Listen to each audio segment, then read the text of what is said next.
Hey everyone, welcome to Queerly Recommended, the podcast where we recommend queer books, films, TV shows, and more. I'm Tara Scott, and I review sapphic fiction at the Lesbian Review and Smart Bitches Trashy Books. And this week, I am recommending a romance novel. And I'm Chris Bryan, a contemporary romance writer for Bold Strokes Books. And this week, I'm recommending a TV show on Peacock. All right, Chris. Yes. It's been 2 weeks since we've talked. What is going on with you?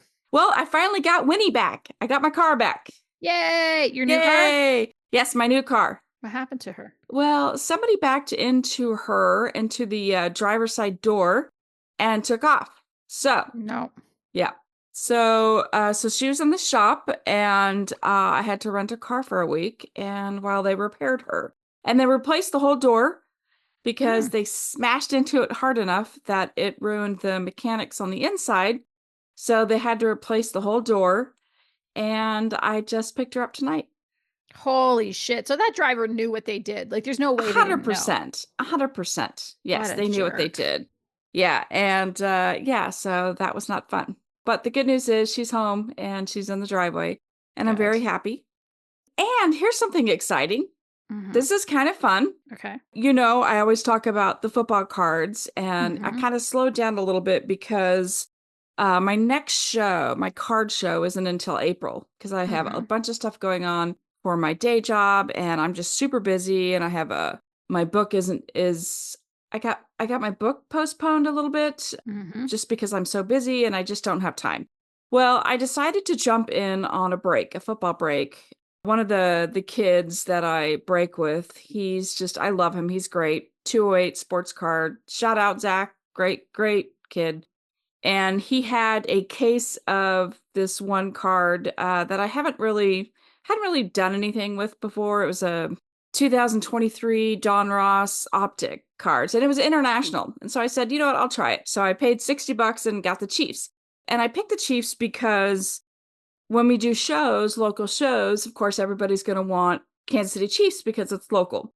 So I picked the Chiefs, and he pulled for me, I mean, not that he meant to do it, but it just came out that way, a Patrick Mahomes Super Bowl downtown, which just the card itself, without it being graded, is at least $1,100.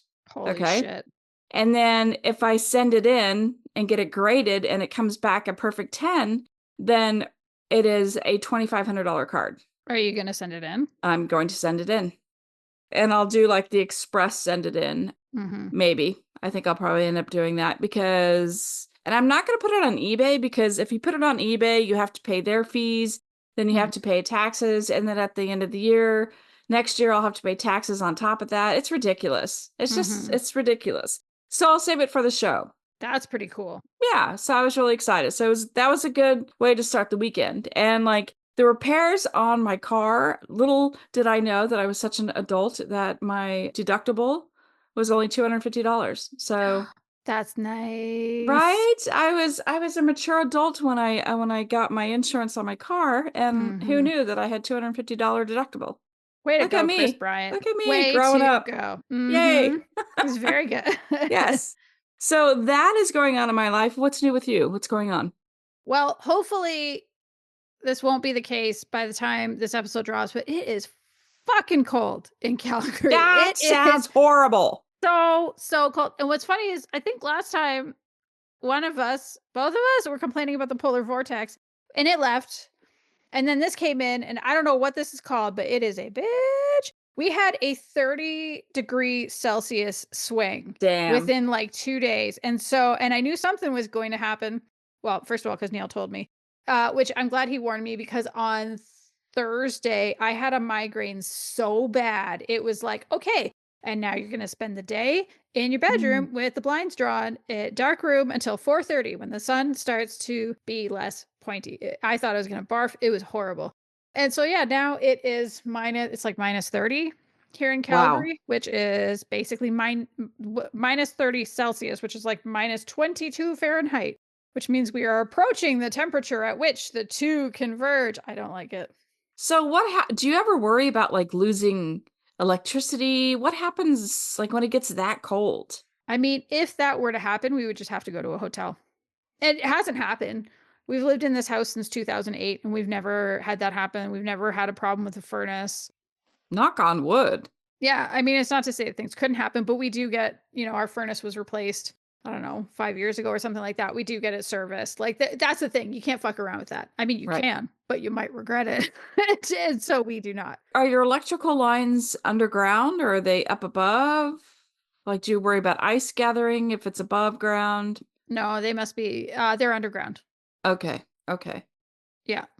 Yeah, so Wow. no, it's not something we worry about. But if there was a cold snap and we lost power, yeah, we would probably just go to a hotel. Because it's not like the whole city has ever gone out, right? Like there's been neighborhoods that go out, Mm-hmm. Mm-hmm. but never like the whole place. So there would be somewhere that we could go. Or if we really, really had to, we could probably go hang out at my father-in-law's for a little while or something like that. So yeah. Woo. That's awful. I mean, not to It's hang out with your father-in-law, but I mean, in general, to have to see, I worry about things like that because you never know. We're not used to that. So I go full on like worry, mother hen. I go full on mother hen. uh Like, what do I do? Where do I go? The sky is falling. The sky is falling. yeah, the main concern would mostly be about pipes freezing and bursting. Yes. Yes. So do you open like here when it gets that low? I mean, we usually get 0, -4, that's usually our Mhm. -5. That's our max. And I always have like the kitchen cabinet doors open. So no, you don't do No. anything like that. No, we don't have to do anything special. I mean, they build the houses for the weather. That makes sense. Yeah. Yeah, they know what they're doing, so it's okay. But it would be more like if the heat went out, like if the furnace went out, like that would be the Hmm. concern. If there's a cold snap and that went out, well then yeah, we're replacing some pipes and we're not living in this house for a little while because the insurance is going to send some people to clean it up. Do you have a fireplace? Like a I wood do. burning? I do not have no, it's a gas fireplace. Okay. It's in my office. It was on for most of today because I I went bet. to the basement and it Super was cold. cold as hell. I didn't care for it. Mm, But bummer. yeah, that's otherwise, mm, everything's fine. I mean, Okay. it Canada. is what it is, right? Yeah, Canada. Woo, Canada. Canada. I mean, it's that time of year called I don't go out that often because I don't Right. want to freeze my butt off, and Hmm. that is okay. And do you have to keep your cars plugged in? Yeah. When it's like this, we do plug it in overnight. That's so weird. Well, it's a block heater. It's a little heater for your engine so Hmm. that it turns on in the morning. And you also have to like make sure you don't let your fuel go too low or it could freeze when it gets cold enough. Like, that is not livable to me. That is not a livable situation. Yeah. This is the only time of year where I'm like, why do I live here? Right, right. But like your winters last a long time too. It's not like, January, February, maybe part of December type thing. Like your No, it winters is are like longer. November to like April. Yeah, that's true. But where Calgary is different than a lot of other places is that we get these things called Chinooks. So they're like warm winds. That's part of the Oh yeah. problem Hmm. and how you end up with the migraines. And for people that aren't familiar with them, like that's how you end up with like 30-degree weather swings is these warm winds come in from the mountains and then they take off. And so, in a couple days, it's going to be back up to not a couple, probably within about a week, it should be closer to 0. Now, is that gonna hurt my head? Hopefully not, but maybe. But, it does mean that we get some breaks in the winter. Manitoba, no breaks. We usually in January, we usually have a spell where it's like in the 60s. It's Mhm. like really very strange. And people are wearing shorts, and it's amazing because there's snow on the ground. Yeah. And people are wearing shorts and short sleeve t shirts. And it's just a weird sight. And we Mhm. had 66 degrees yesterday. That's so warm. Yeah, the weekend was really nice. And now we're going to get a cold front, and we're supposed to get freezing rain. So I just get Winnie back, and chances are I'm going to be in an ice storm and I'm probably going to wreck her. So, Nope. nope, Nope. I'm going to stay You home. and she are gonna stay at home. We're going to stay home if there is, in fact, going to be an ice storm. Yeah, I already told the boss. Mhm. Mhm. All right. Well, Yes. Chris, Yes. what have you been reading or watching in the last couple weeks? So, Netflix has the second season of The Night Agent. So, what I did was I actually binged the first season of The Night Agent because I couldn't remember anything that happened in it. Mhm. So I watched the whole season, first season, in like 2 days, just like binge, just to kind of watch through it because I forgot everything. And the series is super fun to watch, but like the agent is the worst agent in the history of agents. And Oh, I no. I tweeted that because this guy is so bad at being an agent. Like his Mhm. girlfriend is better at being an agent than he is, and she's not even an agent. Oh, no. Yeah, she is just better at just being a spy slash agent than he is. Oh, no. Yeah, this is the truth. This is very much the truth. Mhm. So I watched that. And then same thing happened with The Recruit. Second season just dropped last week, I think. And I started it. I'm like, I don't even know what's happening in this. So then I had to go back and watch the first season Mhm. and couldn't remember anything that happened. Like little Oh, bits and pieces. I was like, no. oh yeah, I remember this. But Yeah. overall, it was like watching a whole new season because, when you binge watch things, you forget everything. Yeah. I'm probably like, I think I'm like 3 episodes into the second season, and I really like it just Mhm. because it's fast. And, he's a better CIA. He's like a lawyer for the CIA. Wow. He's a better CIA agent than the night agent is an agent. I mean, if that even makes sense. He's Uh-huh. 24. He's 24 and he's in the CIA and he's a lawyer and I'm trying to make the math work. I'm What? trying I'm trying to make that math work. Has So, what? Mm, right. Right? mm-mm. But and they don't say he's like some great like he Like a graduated, he's a genius. They don't say like anything a like boy that. wonder that was Right. 16 when Right. They don't say anything like that. But I like it because it's fast-paced and good news, his one of his roommates is queer. Yay. Yay, has a boyfriend. He's very sweet and really what he wants, like in the first season, he just really wants to find that special person and he wants kids, he wants a family, Aw. and he gives his boyfriend in the first season, he gives him kind of the ultimatum, like, look, I really want this. And the guy's like, meh, bye, and Oh, so no. he's trying to make that work for himself in the second season, but he's just Mhm. adorable and I love him. He's really sweet. So I really Mhm. I hope it works out for him the second season, so. Mhm. And then I watched a movie which wasn't great, but it was a movie on Prime and it was Mhm. called You're Cordially Invited. And it had Will Ferrell and Reese Witherspoon. Okay. And it was okay. And here's the deal. I've noticed that a lot of the movies that are going straight from they're just going straight to like Prime or straight to Netflix. Mhm. They're not great. They're just okay. Mhm. They're not like blockbusters. Yeah.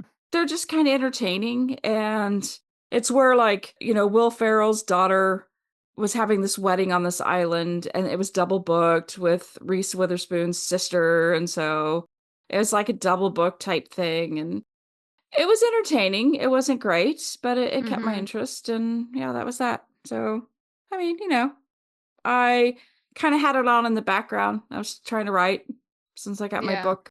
I did get my book extended to November, so it's a November release instead of September. Mhm. So I got a little bit of extra time to write. So that was just kind of on in the background, and it was perfectly fine, like just to have it on. So Not a big attention grabber. not at all, not at all. I mean, it was enough. It was fun. It had, they all sang. It's kind of one of those where the outtakes at the end were cute. Yeah. That was fun to see. So that was Yeah. kind of fun. But anyway, Good. what about you? What have you been reading or watching or playing? All right. Well, I'm still playing the same video games I've been talking about lately. I think that's just going to be Your what I'm thing. playing for a while. Yeah. Good. But Drag Race season 17 continues. I honestly don't know what I think about it. Like, I think there's definitely some Hmm. talented queens. There seems to be a couple of showmances happening, uh, Ooh. where perhaps there's some hooking up in the background, but also like Mm. definite flirting on screen, which is kind of fun. And I can't tell who I love and who I don't. The dynamics are weird, Mm. but it's very dramatic because there is a lot of like there's just more drama than there has been in a while. Because I think in more recent seasons, queens have been reluctant to be bitchy just because some of the fans are terrible. Oh, really? Yeah, so it's been this very like we're all gonna be friends, we're all gonna kumbaya. Not so this season. Mm. So it is kind of fun to Mm. see that, but I'm waiting to see like it's still so early in the season that like any of them could be the top 4 probably. Well, I mean, I have opinions on who I think will be the top 4, but really, like, seeing if that actually pans out. It's still early enough in the season where it's like, I could be extremely wrong, so Hmm. but that's been good, and it's the only Drag Race that's on. It's not like before when I had, like, Oh, wow. 3 Right. overlapping ones Mhm. or whatever. I've been reading, I don't know if they're quite YA, but, like, they're fine. My kids are pretty precocious. So I've been doing some bedtime novel reading, and so the first one is a spindle that is the right I was like, "No, I said it wrong. It's spindle. It's not, it's spindle." Holy shit, Monday night is Monday night. Ooh, here we go. So Alex E. Harrow has 2 books in a series. I forget the name of the series, but the first one is A Spindle Splintered. And I really, really, really enjoyed this one when I read it for the first time. Hmm. I did a search on the site, and I don't think I've actually talked about it on the podcast before. And I probably should have recommended it at some point. So I'm wondering if I read it before we started. Hmm. But it is a Sleeping Beauty multiverse novel. Wow. So Zinnia Gray, it's her 21st birthday. This is the last birthday she's ever going to have because there was an industrial accident when she was young that gives her this like weird condition that like anybody who has that illness, they never live past 21. Her best friend's name is Charm. Could that have meaning? Hard to say. Charm, Charmaine is so she's throwing her a very special Sleeping Beauty experience, 21st birthday party, and even has a spinning wheel there. And Zinnia pricks her finger and she falls through all these worlds and ends up at one with, I mean, a Sleeping Beauty there. Her name is Primrose. And I really enjoyed it. It's a very, very short read, and it was so fun to introduce it to one of my kids who ended up really loving it too. And actually, it started this thing where we're just like reading books together at bedtime. That's I'm sweet. I love it. reading out loud, which I didn't expect to be doing when they're this old, but I don't care. I think it's fun. It's sweet. It is. And then I was looking it up because they said, like, are there any more? Like, what else can we do? And I looked and saw there was a sequel, and I went, oh, because Zinnia does not have a love interest in that book. Hmm. Somebody else does. Other people have interest in love with each other in that book. So in this one, it's called A Mirror Mended. And it turns out that she's spent the last 5 years. Okay, so that is the one spoiler. She doesn't die when she's 21 Oh, because right. So it's 5 years later, and she's been going in and helping solve problems for the different Sleeping Beauties. And she's kind of tired. She's not loving it as much anymore. But one night, she kind of like looks in a mirror and she sees another face looking back at her, asking her for help. And oh. she gets pulled through, and it turns out it's the evil queen from Snow White who wants her help. And the evil queen has found out how her story ends, and she wants a better ending, and she wants Zinnia to help her. Hmm. It's pretty damn good. I think I enjoyed the first one more, but I still enjoyed this one very much because the evil queen is her love interest. Oh, I was just gonna say, is it a trick? Is it a trap? How does she know? How does she know that it's not a trick or a trap? You can't give it away. How does Zinnia know? Yeah. She doesn't know anything. And because she's pulled into the Snow White multiverse, the rules of what she knows don't necessarily apply in exactly the same way. Mm. And so she has to be like kind of clever, and that's Mm. I really enjoy those series, and it makes me want to read some of her other books because they're the only ones that I've read by her. So yeah, I thought they were great. And then Oh, I had to pick another book for my kid. And so I went with Queer Leaders by yay. MB. I'm so sorry, I don't know how to pronounce your last name. Ghoul?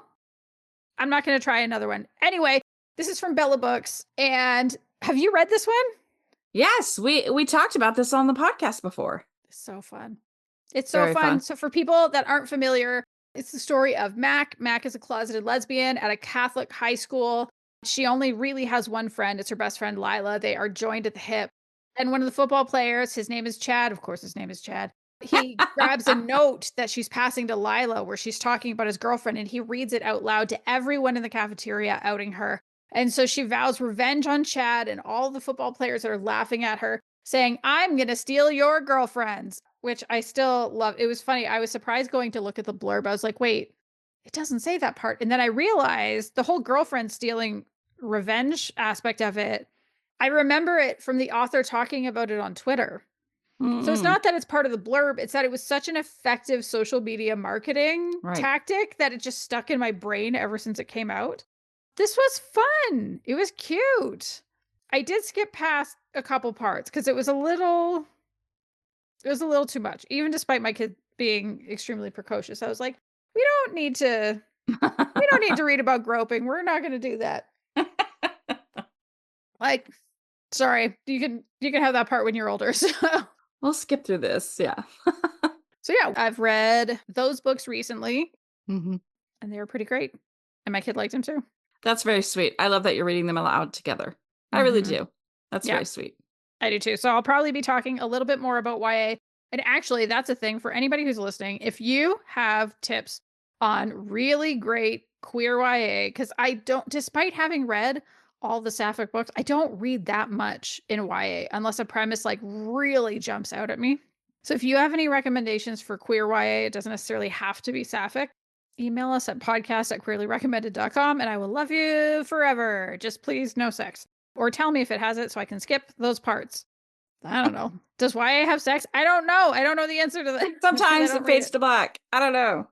Mm, Yeah, I can live with that if it fades to black. All right, Chris yeah. Bryant, Yes. what is your official recommendation this week? Okay, my official recommendation, it's a reality series that's not even over yet, but I love it. Okay, okay, hit me with it. It is The Traitors, season Mm-hmm. 3, but it's season 3. Mm-hmm. So that is going on right now. It's on Peacock and it is hosted by Alan Cumming. If you're in Canada, it's on Crave. Okay. So I knew nothing of this show until one of my engineers told me about it. And he said I had to watch it because it has a lot of a lot of reality stars that I would know. Mm-hmm. And I was like, no, not another reality show because he knows that I watch them. And I was like, nope. But he promised that I would love it. He promised. So I said, okay. So it pulls all these reality stars from different shows like Big Brother, Survivor, Housewives of all the different cities. There's so many housewives. I don't watch Mm-hmm. any single one of those, so I know No. nothing. Real estate shows and The Bachelorette, but he knew that I would like it because of Survivor. There were several Mm-hmm. people from Survivor on it. So he kind of dangled it like a carrot. He's like, there's some Survivor contestants and you'll really like it. And so here's a synopsis. And first of all, I'd like to shout out that it's in Scotland. So, Mm-hmm. uh, Cumming will select at least 3 cast members to take on the role of traitors, while the remaining contestants will be designated as faithful. So you have X amount of contestants that are faithfuls, and then you have at least 3 traitors. Viewers will learn the identities of the traitors during the season 3 premiere. Throughout the show, the faithful and the traitors collaborate in missions to build the group prize funds. Between missions, the faithfuls work to uncover the traitors' identities and vote to banish them during roundtables discussion. Meanwhile, the traitors secretly convene each night to decide which faithful to murder. Yes, so they pick Murder. somebody to actually murder, and that person's gone. So the next morning, everybody wakes up and they go to have breakfast, and they come in at like 3 at a time. And so, like, there's a knock on the door, and they're like, come in. And so 3 more people come in, and you don't know who gets murdered until you realize X or Who's Y isn't gone? in, yeah, who's not coming in for breakfast. So it's kind of clever. So Mm-hmm. basically, so what happens is they show up for breakfast and then they go do some sort of a challenge and they raise money or they earn money doing these challenges. And then that night, the traders get together and they figure out who they're going to murder. And then there's a round table conversation on who they want to get rid of. And anybody can go. So the traders try to push off, they try to get a faithful out for that night. And the faithfuls try to figure out who the traitors are. And so they don't know. They're just trying to guess. And the traitors know who the traitors are. So they try to push any sort of like, if they're trying to work together as a group, they try to push Mm-hmm. it, any sort of suspense or suspect. I mean, not on them, on other people. So Mm-hmm. it's kind of fun. I really enjoy it. and I'm normally not that kind of person, but let me tell you why I love this season. There are Okay. so many queer people. So Mm-hmm. many queer people. So first of all, Alan Cumming, Queer. totally queer, bisexual, like Mm-hmm. everything about him screams, I'm queer. Okay. Bob the drag queen is on it. Winner of RuPaul's Drag Race season 8. Bob the Yes. drag queen. I was like, Also, oh my God. we're here. Yeah, love that. That's Yes. why I started to watch the premiere and I haven't finished it yet, but Bob is the only reason because when I saw that I was like, "Oh, well Bob was made for this show." Bob. So, Yes. And there's so many more. So Carol, and I don't know how to pronounce her last name, and I'm so sorry. It's either Weiger. I think it's Weiger. She was on Survivor, and I did not know mm, that she was queer. I hmm, don't even think I knew she was queer on Survivor. It was one of those where somebody had mentioned it. I'm like, what? And she was like in the top 3 on Survivor on her season. And it wasn't that long ago, like maybe 2 mm-hmm, seasons ago she was on. She is a drug and alcohol counselor. You know, she was, I guess, really mm. addicted at one point, and then she got herself sober and she decided to become a counselor to help other people. Yeah, I'm pretty sure she made it to the final 3. Then Chriselle Wendy, she's on a real estate show. Oh, Selling Sunset, I think. Yeah, Selling Sunset, and she is married to non-binary drummer, like a famous drummer, G Flip. Yes. Yes. And Gabby from The Bachelorette. And I remember Gabby. And it was so funny because I think it's Bob, the drag queen, actually Mm-hmm. asks her how her time on the show went. And she says, well, I'm a lesbian now. So, and that all happens on the first episode. And I just died. I just thought it was Uh-huh. so hilarious. Bob Harper from The Biggest Loser, gay. Oh. He's there. Oh, Yeah, that's he's great. gay. Yeah. And the one that was kind of interesting is that Lord Ivor Mountbatten, he is the queer second cousin to the King of England. Yes. What? Yes. He must have Yeah. access to none of the royal money. So I don't know, but he's like, yeah, I was married to a woman for 20 something years and now I'm with a man. Okay. Yeah. So Way like, to go, dude. yeah, there's so many queer people and it's just absolutely wonderful. And nobody gives a fuck. Nobody Mm-hmm. cares. Nobody says anything derogatory. Nobody says Love anything at that. all. It's just absolutely wonderful, you know? And I like it because nobody cares and it's all about the game, Mm-hmm. you know? And I like it Mm-hmm. because it's not there. You can't be in a clique. It's not a clique type thing at all. Yeah, It's because you about the can't game. trust anybody. And it's not like, let's be in this clique and we'll vote these people out. That's not it at all. It's like people like Alan goes around and he picks the traitors in the very first episode. So you don't get to pick who you're in this group with at all.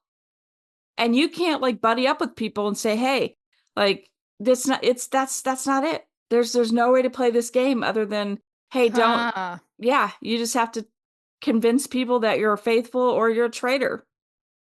It's great. I love the whole concept. Okay, this sounds super fun, and I'm definitely going to keep watching because you have sold me. Yay. It is a lot of fun. I mean, Mm-hmm. it's not Survivor. It's nothing like really like strategic or anything like that. Nobody's gonna like seriously die, but it's really fun. It's fun. I'm so bad. It's fun to see them when they find out that they're murdered.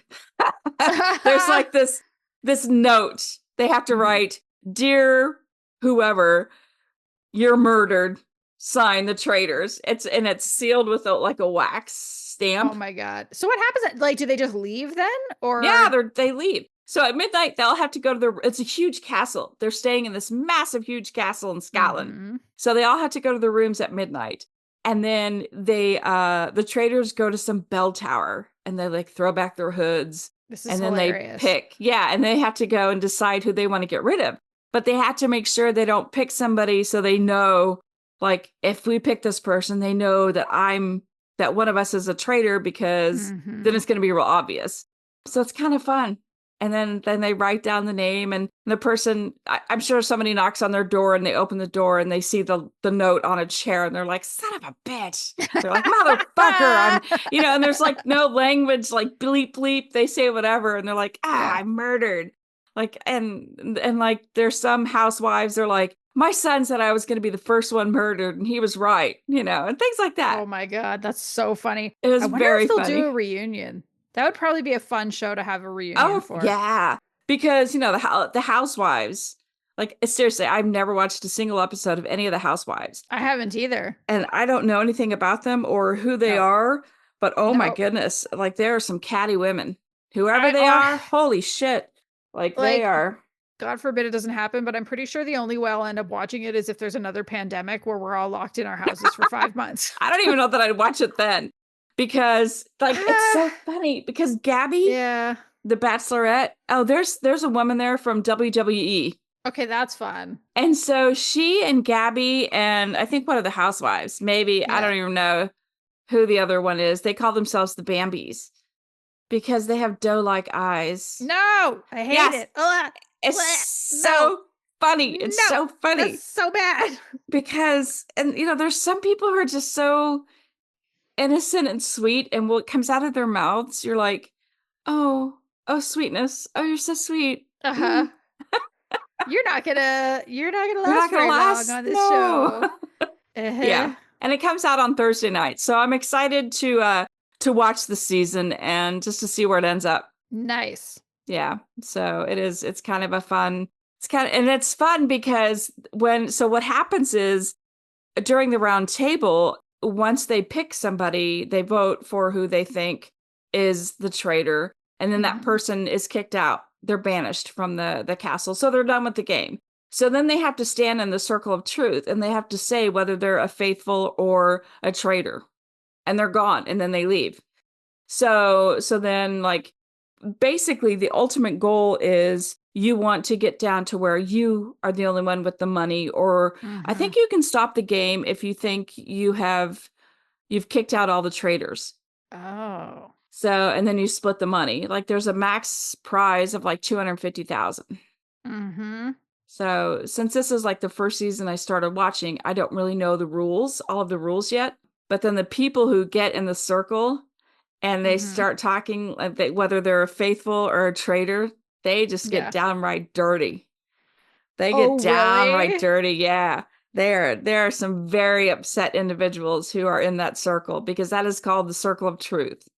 And they So they have get to to say speak their they truth. get to speak their truths, and they do. And it's funny because there's one guy, Wes. His name is Mhm. Wes. And he was on The Real World way back in the day when I was watching The Real World, like when I was in my 20s. Mhm.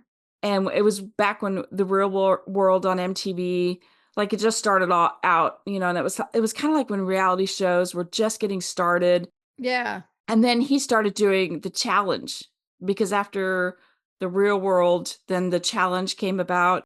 And a lot of the people on reality shows started going to the challenge. And that's when they were doing like dropping in water, jumping off cliffs, and they were doing more harder Oh. stuff. And so he was on it. And I was looking at him going, how do I know this guy? How do I know this guy? Why don't I like this guy? I know that I don't like this guy. And it was Mhm. because I remember him from his season on Real World, and he was such an asshole then. Like, Is things he hadn't still an changed. asshole? Oh, Oh fuck yeah, he was. no. So, yeah, anyway, Hmm. I think it's fun, and I think people should watch it. And like I said, there's so many queer people, and it just added so much flavor to the whole show. All right, you heard it, people. Season 3 of The Traitors. Join us in watching it because I'm going to join Chris. Yay!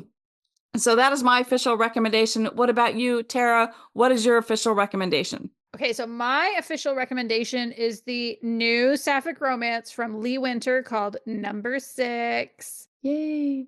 So this one is interesting because it is basically a spin-off Hmm. from a duology that came out. I can't remember if it was last year or the year before. The Fixer and Chaos Agent, which is basically like one story, but it was cracked in two. Like Ilva does that. Sometimes they'll sell one story in 2 volumes. Mm-hmm. So it takes a side character from that. So Ottilie Zimmerman, who was kind of like the office manager. She was like the executive assistant to the CEO Michelle Hastings, who was one of the two leads from those books. And this is her finding love.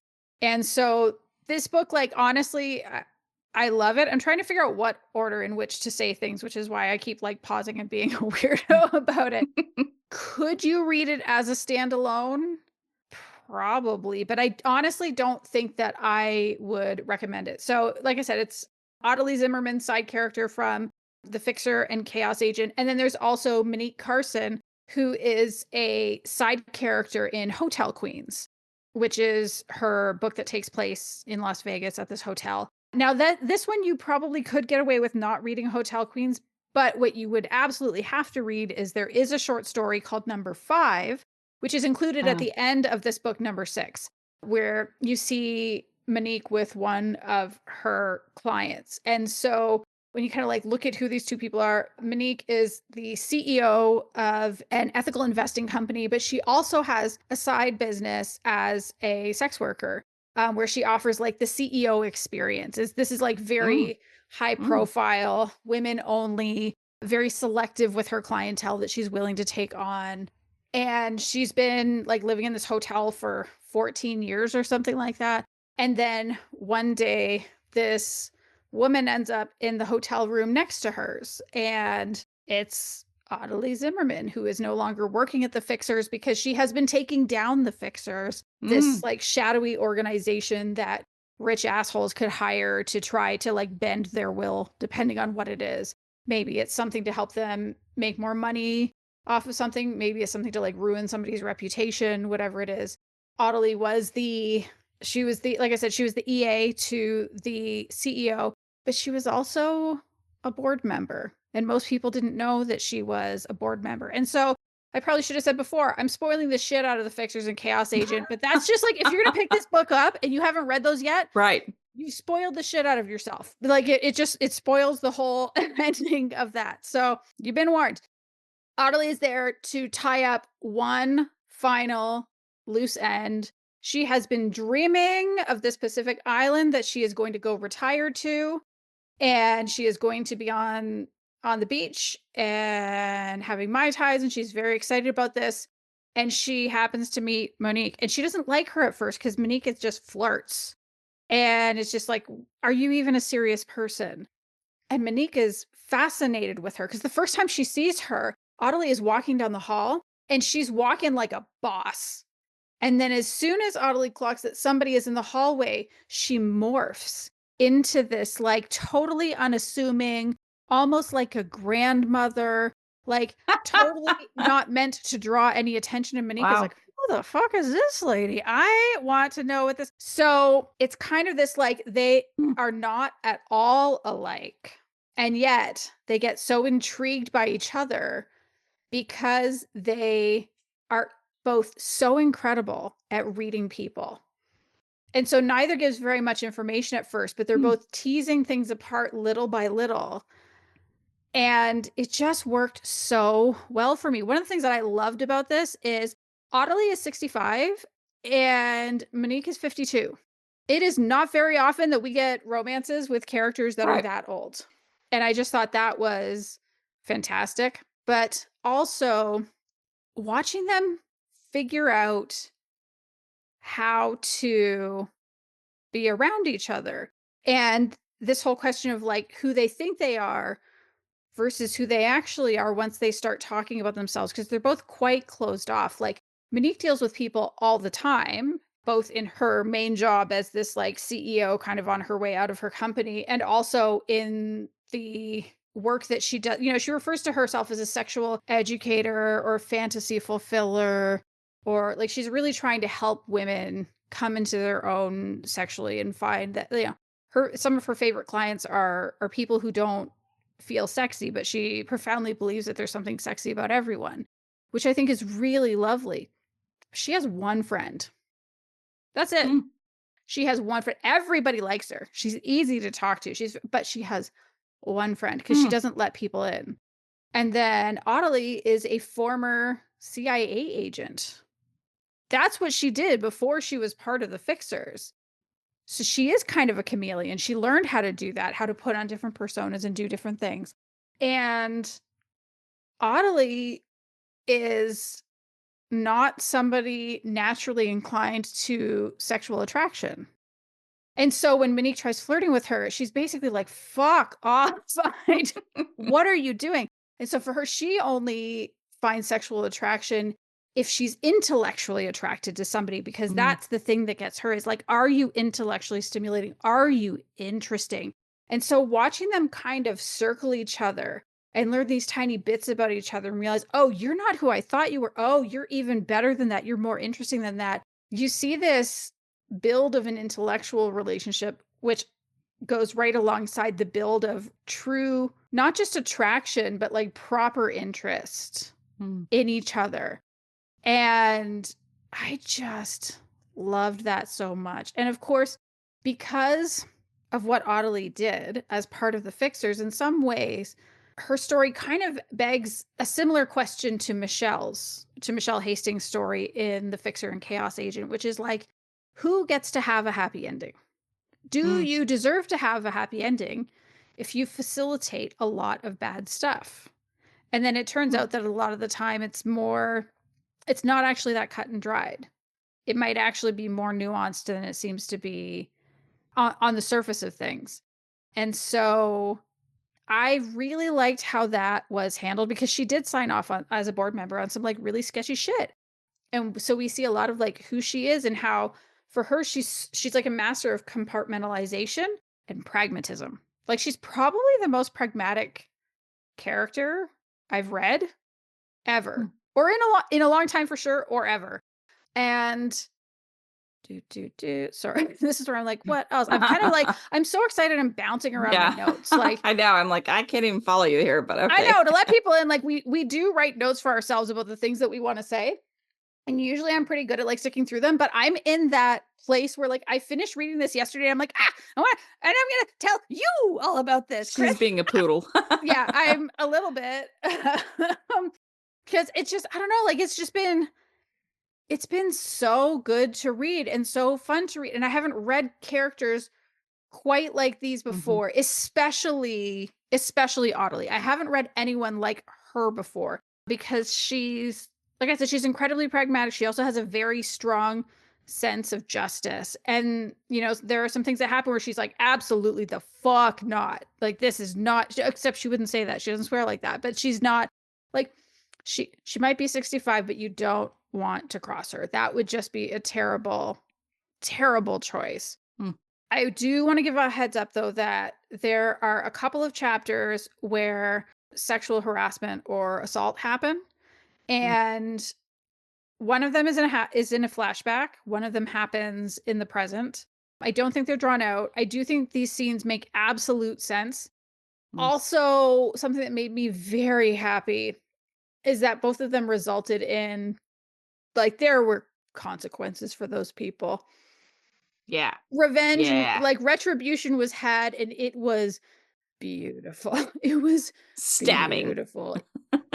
I mean, No, don't give it away. I was just kidding. Don't I'm give gonna it away. say it was even better than that, is Oh, how I would put it. nice. Some Nice. things are more just than a stabbing, and it was Okay.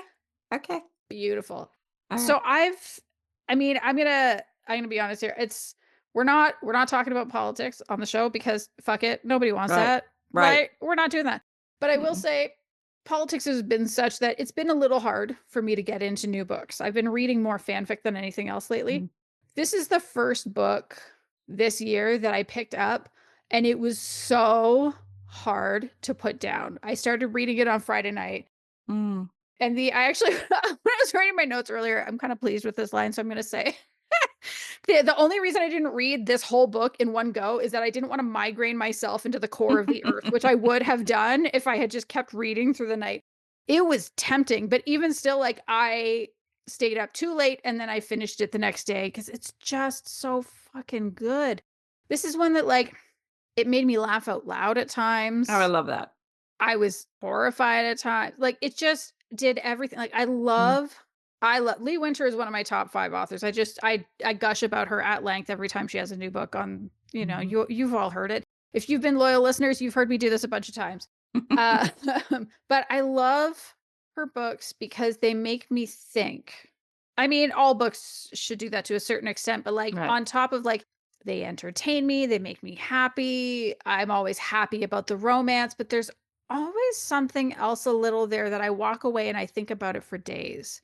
And this one did it again. I think I am going to be thinking about Audley for months, if not years. And it actually makes me want to go all the way back to the beginning, because if you want like the full, Oh. full connected book experience, there's more than even the ones I mentioned, because you start with the Red Files, because that's when Catherine Ayers and Lauren, I'm embarrassed to say I can't remember her last name, get together.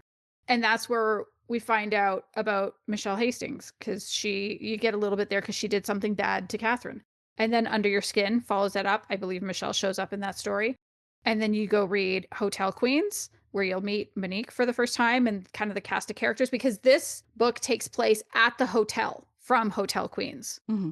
And then read Chaos Agent and the Fixers, or swap those last two. Doesn't really matter the order that much. And then read number 6. Fucking great. You'll have like a week or two worth of reading, depending how quickly you read. That's it. Number 6 by Lee Winter. Go get it. By the time this episode goes up, the book should be available to purchase everywhere, Mm-hmm. and not just on the Ilva shop. That is all for this episode. Thank you so, so much for listening. If you've enjoyed it, I know I say this every time, but it's true. If you've enjoyed it and you haven't subscribed yet, please do subscribe so that you will get notified on your podcast app when we release an episode. If you have a friend that you think would appreciate the recommendations that we make, please tell them all about it.